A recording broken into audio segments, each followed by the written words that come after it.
In the UK, royal officials say an aide who resigned after asking a black British charity director where she was really from at a palace reception apologized in person today. They say Lady Susan Hussey met with Ngozi Fulani at Buckingham Palace and promised to educate herself about racism. ABC royal contributor Omid Scobie with me now to talk to me about that, plus the headlines coming out of the Netflix documentary series on Prince Harry and Meghan. Omid, great to have you with us. Let's start with today's apology.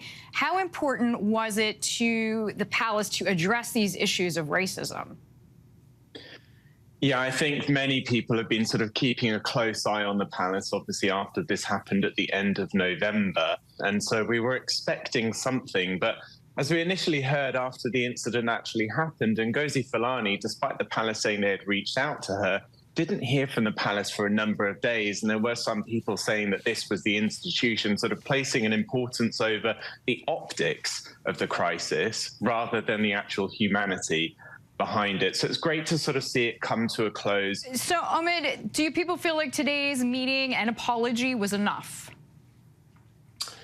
Yeah, listen, I think there are going to be people that feel that this is too little too late. Listen, even the skeptic in me questions the timing of it all happening just after Harry and Meghan dropped a series of bombshells on Netflix less than 24 hours earlier. So listen, the palace will no doubt have picked a moment that suited them.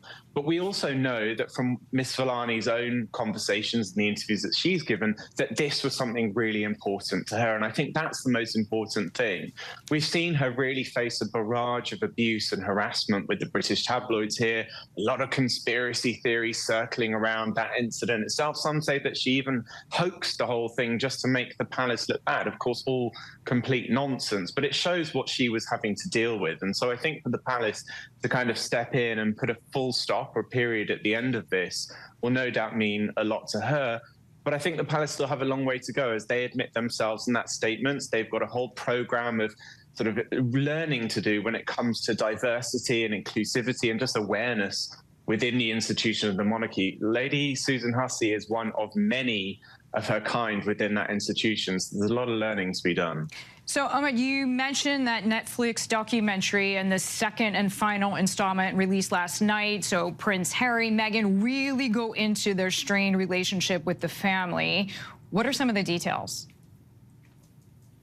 Well, I think after a somewhat soft start, this really focused on the things that brought it all crashing down for them, the moments that pushed them away from the institution of the monarchy and made them get on that separate path to a life in the US. And of course, we heard a lot about the briefing, the leaking, the negative stories that were all coming out from inside the palace. These are stories that I've covered myself, I've written about extensively, but I think there's nothing more impactful to hear it coming from the mouths of those that it was affected by the most. In fact, many of these moments they refer to, including Prince William having one of his aides helping the Daily Mail fight Meghan in the British courts, I think really kind of gave an insight into the feelings that followed the couple leaving, and it showed just what they were up against. Listen, I think there's still going to be people that aren't satisfied with these stories. They feel that Harry and Meghan may just be sort of moaning at this point.